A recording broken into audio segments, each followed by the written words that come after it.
All right, teammates. We are back once again. If this is your first time listening to the Move Swiftly podcast, welcome to the number one show on innovative teamwork. Great to have you. To my regular listeners, you guys already know what happens when you hit the play button here. We get nothing but the best. And whatever it is you may be struggling with, whatever challenges you maybe have, whether it's business, personal, romantic, whatever it is, we are here to tell you indirectly you are not going through it alone. This is why the show comes out every single day. There's a brand new episode every single day. We don't mess around over here in the Move Swiftly podcast world. So today I have Miss Liz Wolfe of Miss Liz Wolfe Coaching, who really helps entrepreneurs get their mindset right. And there's so many things, so many topics in which we can dive into. But where I want to start, Liz, is I was just listening to you before.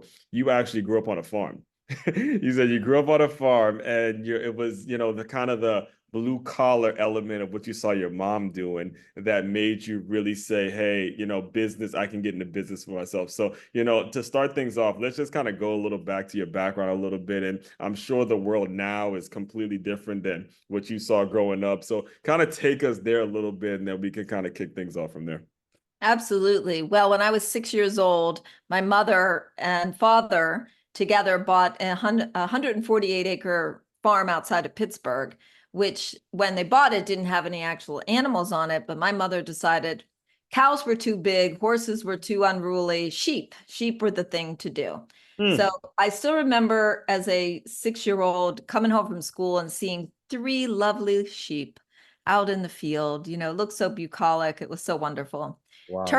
Add two zeros to that. So by the time we got 10 years into Oh man. Oh, yeah, that's a into lot. sheep farming, we had 300 sheep. It was Right. there was a lot of going on. There was a lot going on. Wow. So imagine, well, I got to pause you because I'm thinking of me 6 to 16. I'm only thinking about football, and you're coming home, there's 200 sheep in your house that I'm sure they didn't just let you walk. Like, obviously, you had chores, you had things you needed to be doing to take care of these two. That's That's crazy. absolutely right. I would come home from school and TV was not on my agenda. Let me just say Wow. that There we you go. had Yes. responsibilities to get out to the barn. Now, it wasn't all work as it were. I mean, I had a horse and I spent a lot of really wonderful hours riding my horse with my friends, my sisters. I have two older sisters. And one of the things that happened was 3 years into owning the farm was my father decided he was not interested in farming and my parents got divorced and he moved back to Pittsburgh.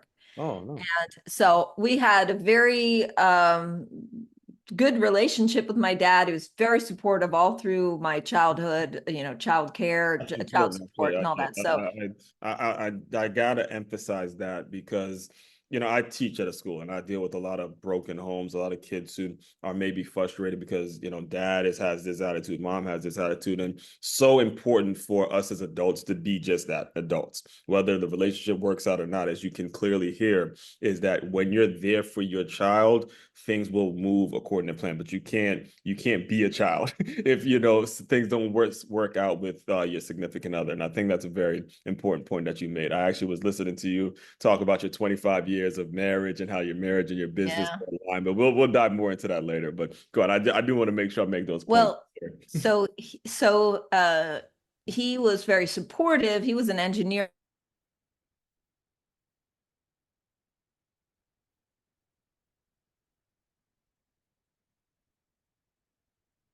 opposite side of that is then I was with my mom and my two sisters. So we had something of a very special experience because there were very few women farmers.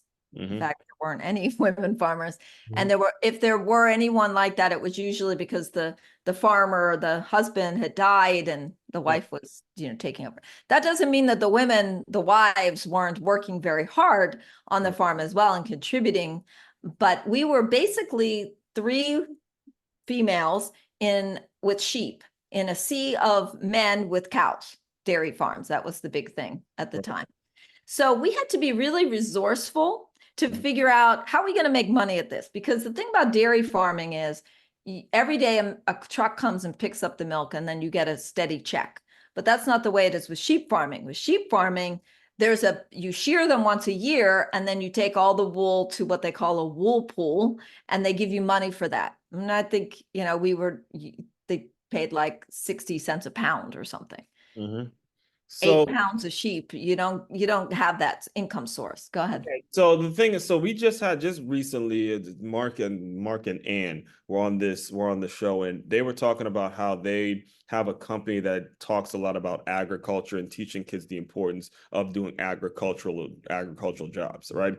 And the reason I'm bringing them up is because they were talking a lot about teaching kids how to farm and where milk comes from and all that kind of stuff. So as you look back on it now and you see kind of the way technology has taken over and what's happening with the kids and stuff like that, how do you compare and contrast what you may have learned back then in terms of, all right, look, I got to get the sheep there, I mean, I got to get the wool off, and then we got to go process it, and then we got to do all those things, versus now, look, you click a button and all of a sudden you get your finance, you do whatever it is you have to do. Well, first of all, I raised my kids in New York City because I left Pittsburgh, came to New York City, went to college, then I came to New York City, and I live in New York City. So I always felt it was very important to have my children have some experience of nature. That's the biggest problem we have, is that kids are disconnected from nature. And one Right. of my more proud, this may sound funny, one of my more proud mothering moments was when I went on one of those field trips with my son's seventh grade class. Outdoor ed, was it outdoor ed? It was at the botanical gardens. Yeah, I remember. And I was so right. we were all there, we were and everything. And there was this really big beetle. And my son went over and picked up the beetle and was holding the beetle because it was a really cool one. Mhm. And all the other kids in the class, who of course were born and raised in New York City, were like, ew, ew, Yeah, ew. And I yeah, thought, I'm so grateful that my son has this appreciation for yeah. the natural world that they thought was yucky. Right, And I mean, it was a big beetle that was not that, pleasant to right. have crawling on you, but he had some connection to that. And that is really important to me. Now, Yeah. another thing about that is that you talk about technology. Hmm. So we had to figure out how to make money from the sheep that So that, wasn't just a one-time take the lambs to market kind of a thing. And so mhm. my mother created a whole cottage industry out of spinning wool and making Wow. making wool products, sheepskin, etc. Hmm. And she was also very into organic farming. So we didn't use pesticides or any of those types of things. Hmm. And today, that that is a really popular thing, right? Oh, organic eggs are $12 a dozen in New York City Right. on a city street. If you But go to it's a farmer's being market. marketed as though those are the more healthier options.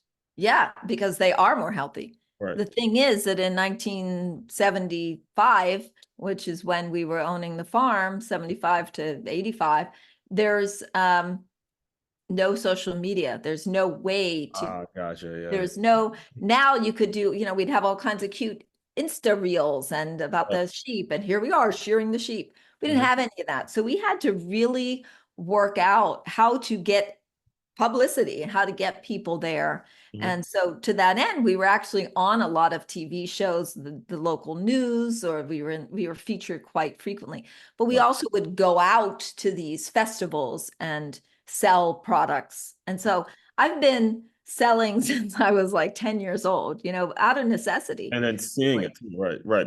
So as you're being exposed to that world, what is the contrast of being like when it comes to school, when you're going to school and they're kind of, and I've said this countless times on the show, but they're teaching the employee mindset. They're teaching the mindset of get an A, B, C, a D, or E, and all of a sudden you're accepted. You go to a fancy school, get a comfortable salary, and all of a sudden you are quote unquote, we're pushed in that direction when you trust in the school system. But you're obviously seeing a completely different world. I'm building this. I'm seeing my mom actually reinvent the cottage industry.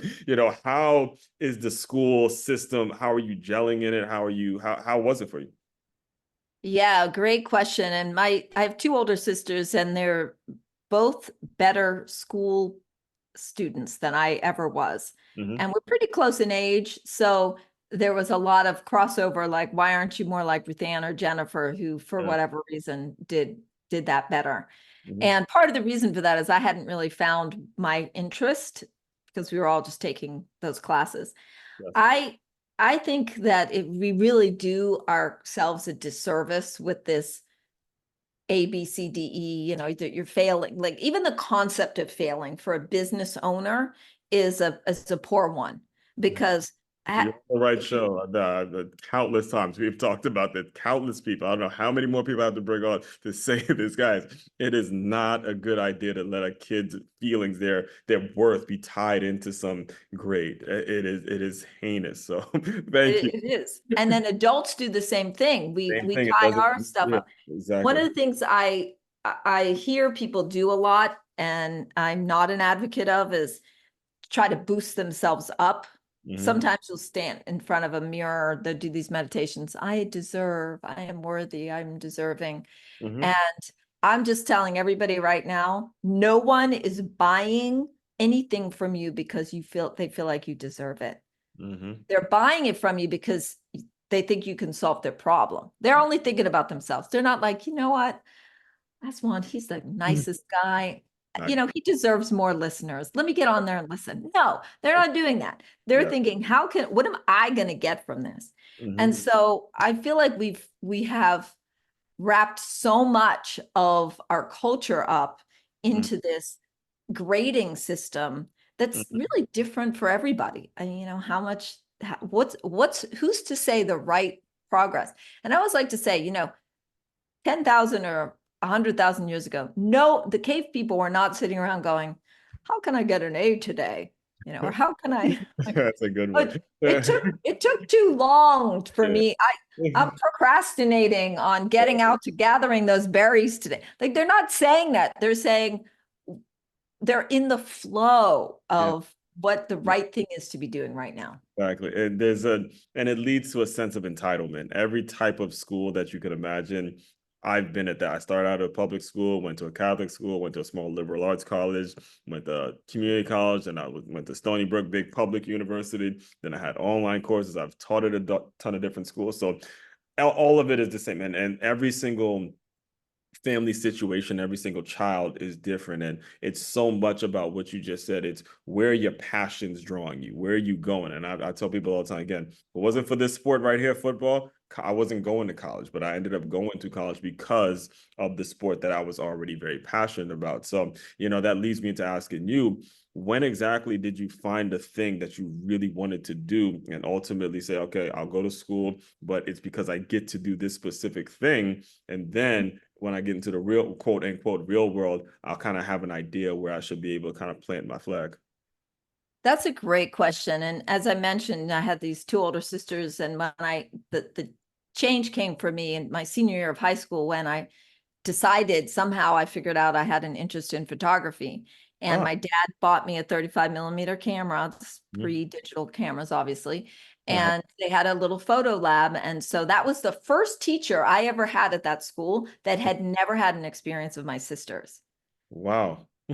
Obviously it wasn't a big school, they knew who they were and everything, but they couldn't compare me to Mhm. their experience, to their qualities. Yeah. So that That's was very yeah, that's your freeing. thing, right? That was very freeing, and Mhm. as a result I ended up going to college as a photography major. Hmm. And art was very interesting to me. But what was interesting is, and I think about this a lot, when I left college, I never even tried to be a professional photographer. Man, all right. Well, now you got to walk us through this. So, well, first Not of all, before you go there, walk us through a day in the life of a photography major in college because yeah, first, I have never met one. So please, oh, that's a little bit on what and now I'm thinking now the reason I asked that is because with Instagram, with social media, it would almost seem like that interest would be a lot higher for kids now because I know people that get paid as professional photographers, they people hire videographers, all that kind of stuff. mhm. Yeah, there's a big market for it. And of course, in school, one of the things they don't teach you about is how to market yourself as a photographer, as an artist, this whole starving artist type of Yeah, thing. there's a lot of. So what did I do? I went to a lot of really cool classes. I got to take photographs. I got to get in the lab. I got to Mm, learn about negatives. I had painting classes that were 3 hours long. I could go and, what do you do on Wednesday afternoon? I'm painting for 3 hours. You know what I would do? Just sit mm, around and paint for 3 hours.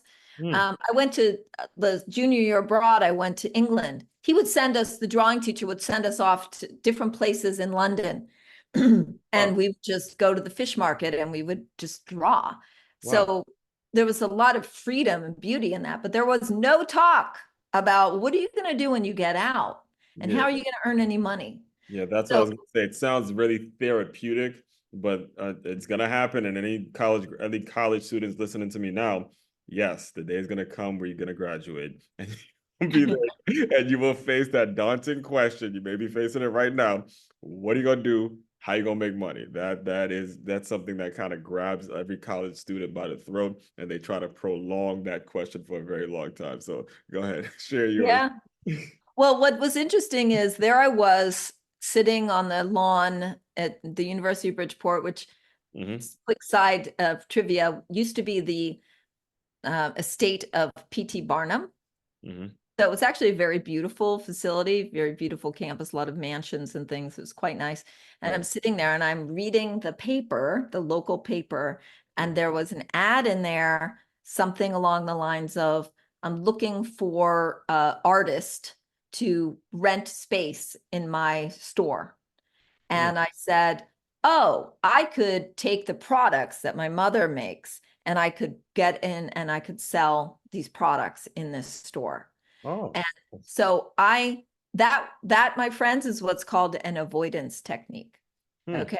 Mhm. Not saying that was a bad idea. I'm saying that I was sitting on the precipice of graduation going, I have no idea how I'm going to make money with photography right now. So let me distract myself by doing this other thing, Hmm. which I was very close with my mother Right. and we had a good business going, but she wasn't very good with money. She didn't have a business coach like me, so she didn't have a budget. It wasn't being managed and it was a lot to manage. Right. So I thought I could help her by opening this store in South Norwalk, Connecticut.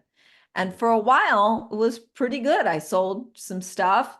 Mentally, it wasn't what I really wanted to do. Mindset wise, I didn't know anything about sales. Mhm. I was like a storefront type of a thing. Mhm. It really wasn't my thing. It was her thing.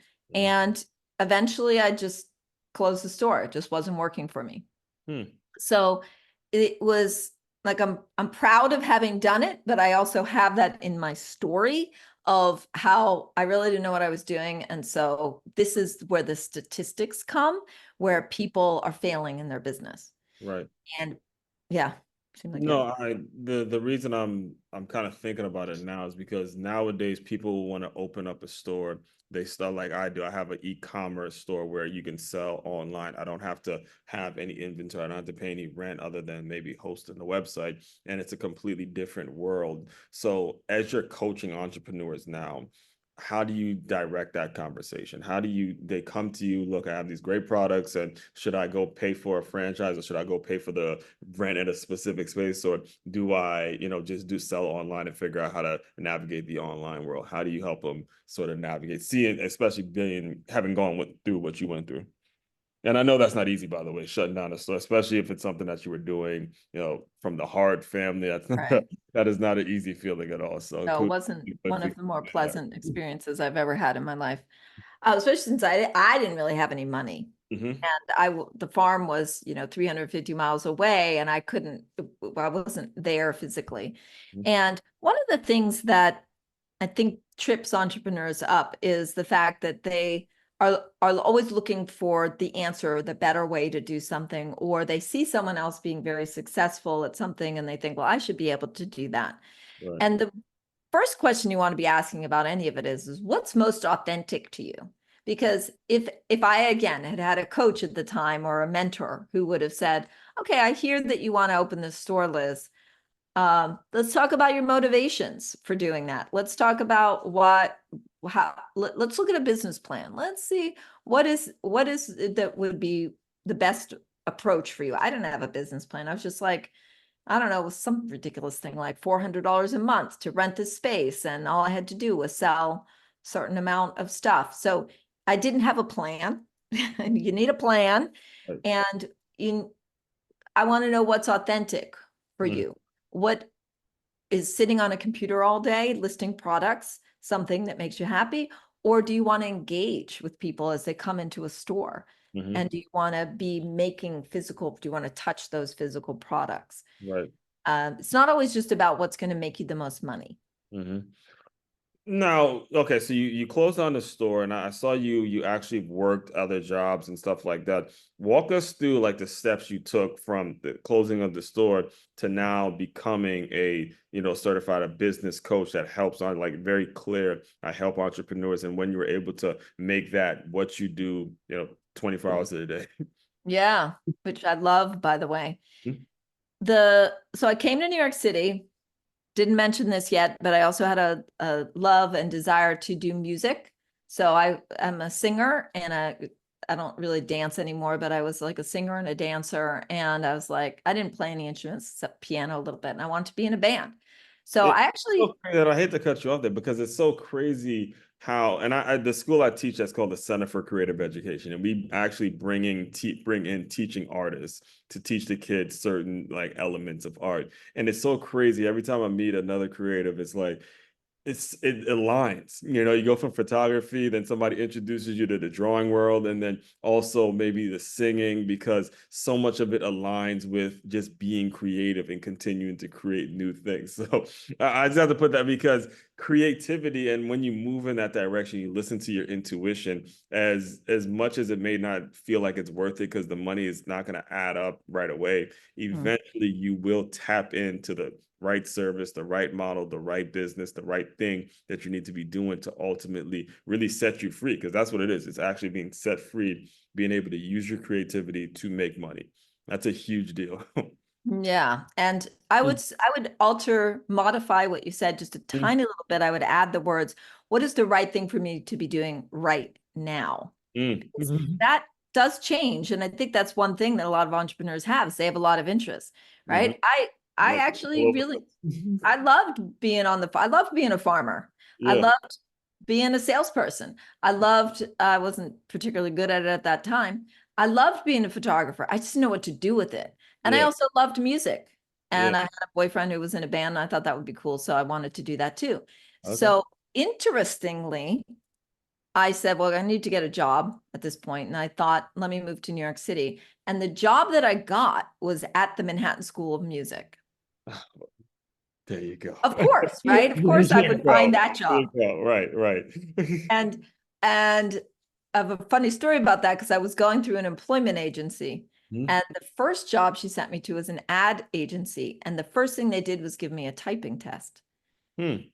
before they even talked to me, which I immediately failed. Well, I'm laughing because I know my mother listens to the show, and I know she's smiling because when I was young, she would tell me to go practice my typing. Like, I'll give her so much shit. I'm like, ain't nobody ain't doing that. And yeah, there you go, mom. All right. Yeah. And you have to know I that hear that you got was to do here, right? that job, which was on West 57th Street. I'll never forget West 57th Street because it was in the building that's curved. The front is curved. I forget the name. It's 9 West 57th Street Right. and big red 9 in front. And I walked out of that building so defeated because the woman didn't even talk. She wasn't unkind. She said to me, you have to type 35 words a minute and you're welcome to come back if you can pass the typing test. And I Yeah. walked out of there and I had to go to a payphone and I called the employment person. I said, never send me to another job. If they don't even want to talk to me, do Hmm. not send me to that job. And so she said, well, I have this other job for $14,000 a year. That one was 15. It's Hmm. at the Manhattan School of Music. And that was like one of those, oh, it aligned, right? Because I wanted to do music and I needed a job. Yeah. So it's like, okay. And I was willing to work for, yes, Yeah. $14,000 a year. Right. And so, And also you had the boyfriend in the band, right? well, I dumped him by then. Oh, Yeah, okay. Well, I I mean, dumped. it was still part of you would have still liked the I was still had these right. strong aspirations. I had moved to New York City. I thought, well, what better place to be than hang out in a school of music? And Exactly. sure enough, I met some really cool people. But Hmm. the thing that I learned at the Manhattan School of Music was I learned how to use WordPerfect, which Hmm. was just coming out at the time. I know Hmm. I'm aging myself, but I'm not having no issues with sharing my age. So, Are we Word talking about Microsoft Word or Word? Microsoft, no, Yeah. WordPerfect. This It, is DOS days, my friends. oh man, okay. Yeah, you teaching Yeah. me something. I'm more of a Microsoft Word. Well, this is pre-Microsoft. There Okay. was Apple. Well, it wasn't pre-Microsoft because Microsoft DOS, Right. but it was all text-based. Okay. Okay. I still remember the moment my friend showed me you could spell check. I was like, whoa, are you kidding me? And what I did, what I found out was I had this knack to we had the manual there and I read the whole manual and I Mhm. learned the whole software. And then I found out that in New York City, there's a big demand for people who know how to use computers. And so I learned how to got out into I quit that job and I went out and I started earning double the money by just being like a temp. I just did temp jobs for months, which gave me an opportunity to get all around the city. And then I learned desktop publishing, which was on the Apple, because then now you see how I'm bringing my art back into it. That's amazing. Right. So now I'm like, oh, I know how to do art. I know how to do computers. And then wow. somebody said to me, I want to learn how to use that desktop publishing program. Can you teach me? And I said, sure, because that was $50 an hour. And then I started teaching people how to use computers. And because I was very good at reading the manual, translating that information, and then translating it and giving it to people. And that's a skill that I have, which is I always called, I'm in the one step ahead program, right? I'm doing it all. Right. I'm learning it all. I'm listening to the books. I'm doing the conferences. I'm paying for those $10,000 courses. So you don't have to. So that I'm just going to give you the information that is most helpful to you. And that really is the skill that I was learning during that time. Mm-hmm.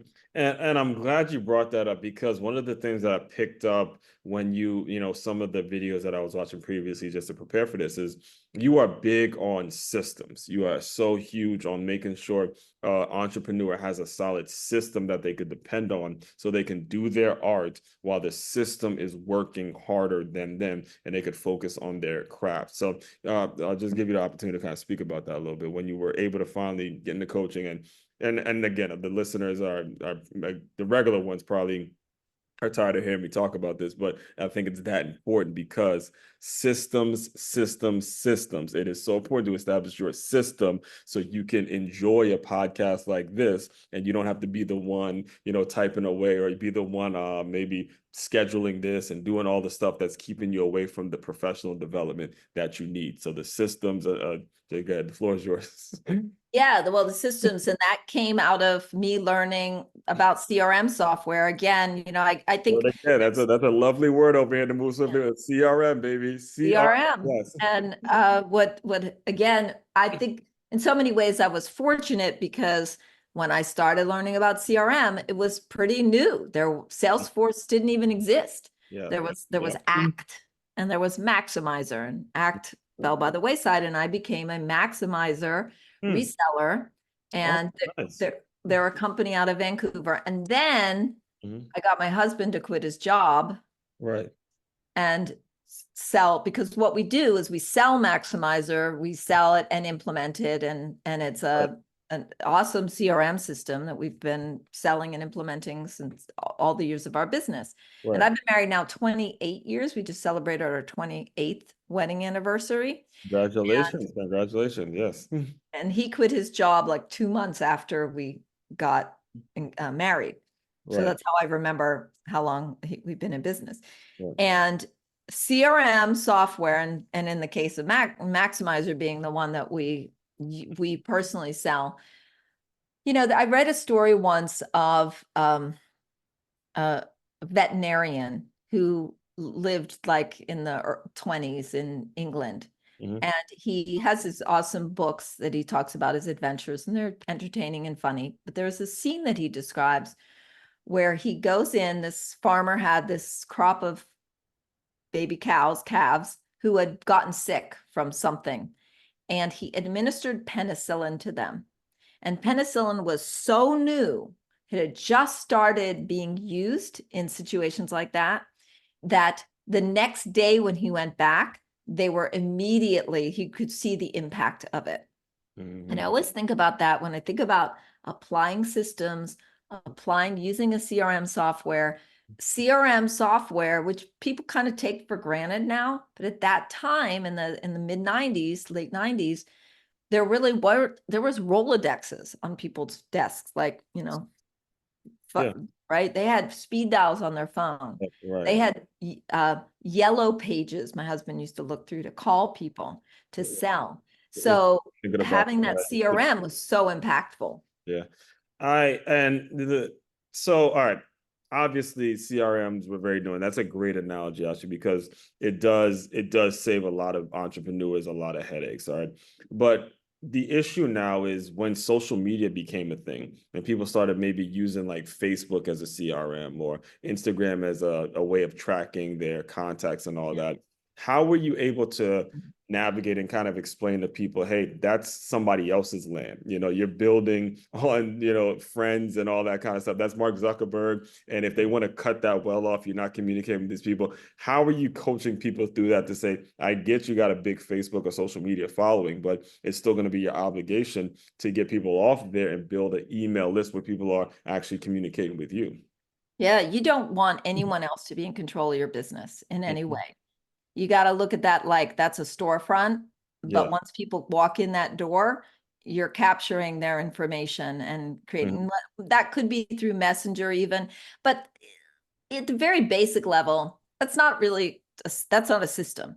You Right. are never going to be able to keep track of every communication you've had. I mean, look, just everybody pick up your phone right now. Well, not right now, but later pick up your phone and look through and check on all the texts you haven't responded to yet, or Yeah. even emails that you got buried in your email list Yeah. or in on your email. Like all of those are not systems.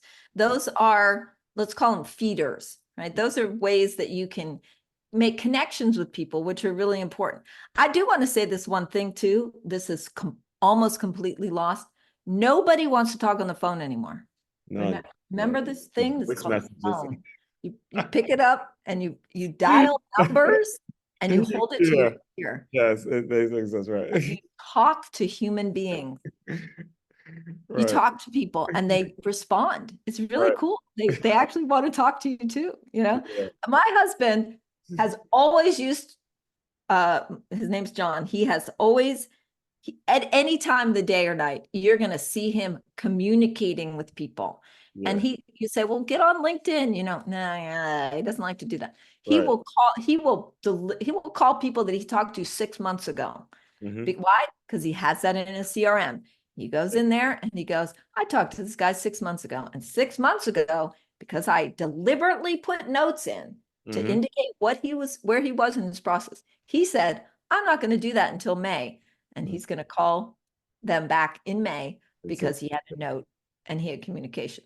Now, you could call that discipline, but Hmm. I feel very strongly that discipline is the after effect, Yeah. right?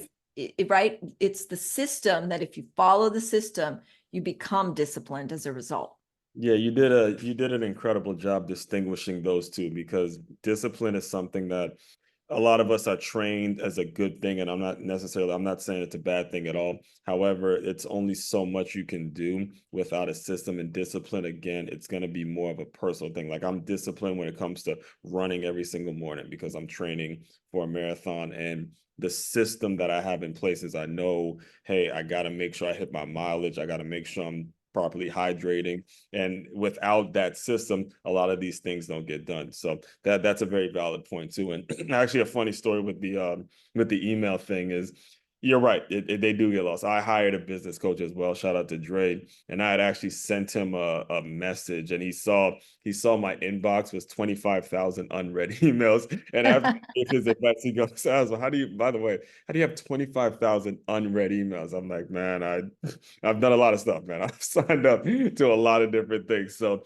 it was him who really taught me to, move over that to a software, move a lot of that into funnels and build things out. So when people do come into your world, you actually have a way of making sure that you're following up with them and that that relationship continues and continues to build in whatever way it's going to be. So Yeah. all being said, you do coach people, and I want to give you the opportunity to talk a little bit about your coaching business. How do people work with you? What do you help them kind of go through?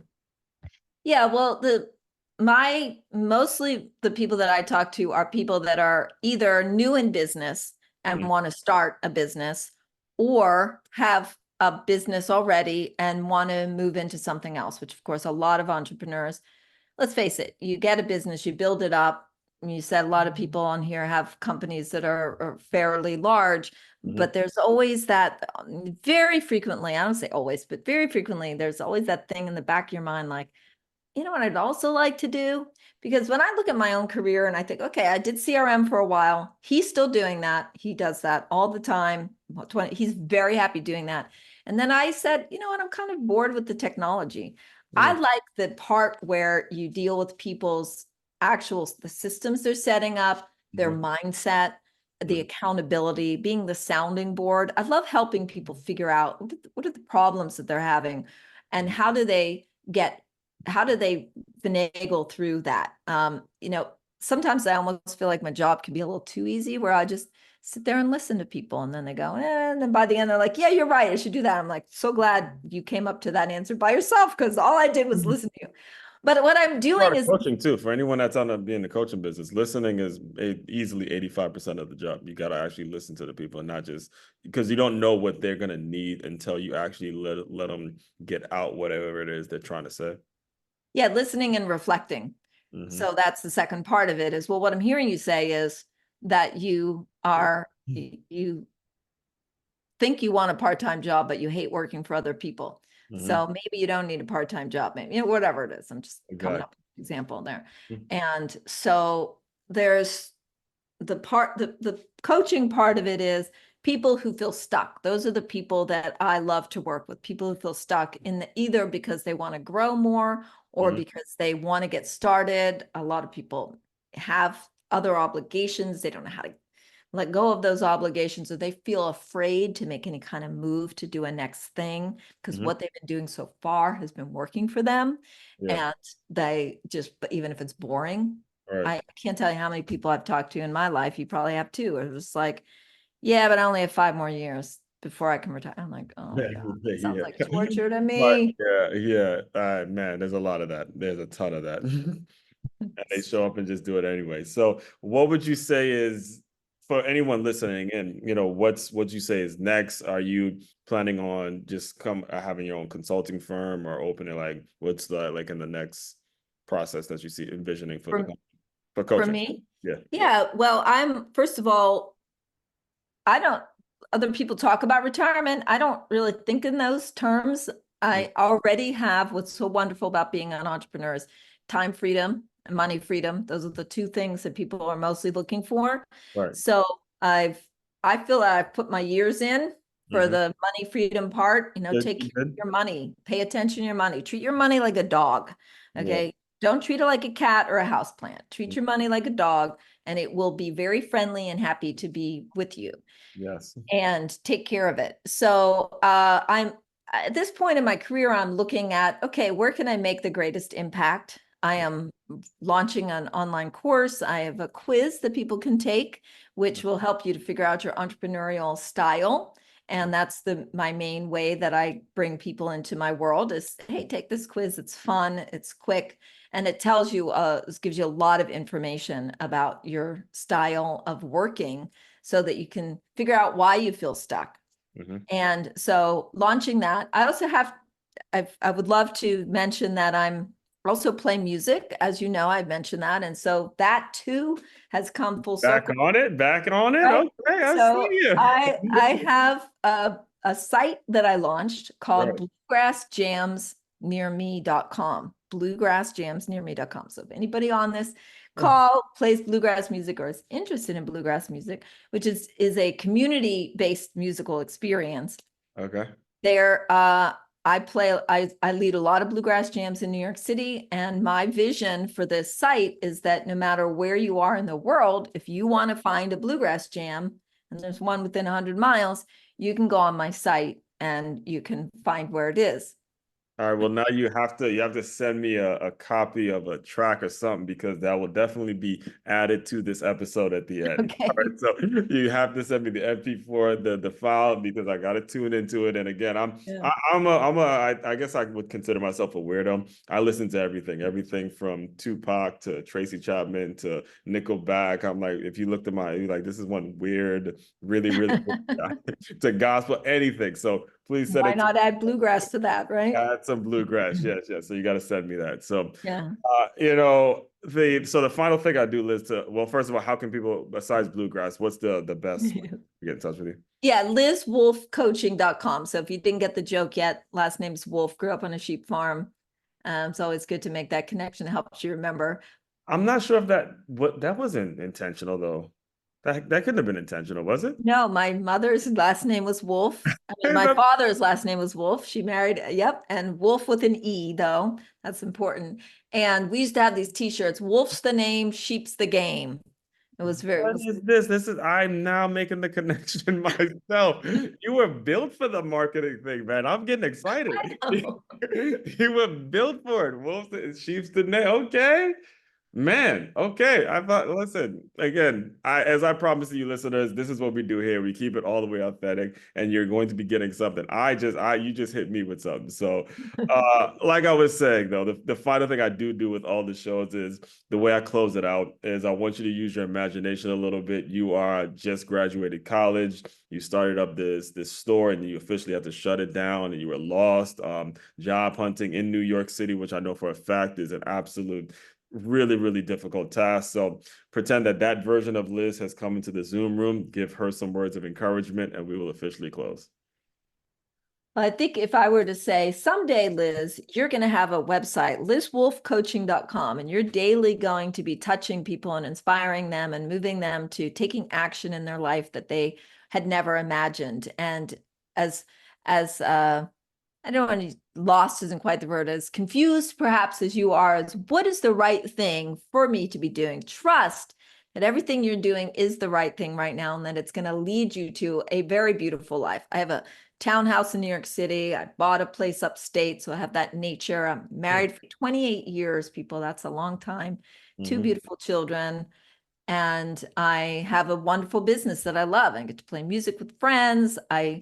As I said, do my coaching, and I still get to be creative in everything that I do. So I would say to that young woman, keep going because it's on the right track. Yes, and as you were talking, I got chills because I'm thinking of the teenage version, the school version of you that, was seeing these grades levels and probably feeling a little isolated. And now look at you, didn't matter what life threw at you, whether it's just typing, whether it's just creating a CRM, your creativity, the way you built your creativity is what continued to push you through day after day. And that's what we inspire. That's what we love over here. So again, appreciate it. Looking forward to staying in touch. Looking forward to getting my track too. I want to be listening to that. Yeah, I want to be listening to that during my run. So all that being said, fellow teammates, continue to move swiftly. We will talk more soon. Thank you.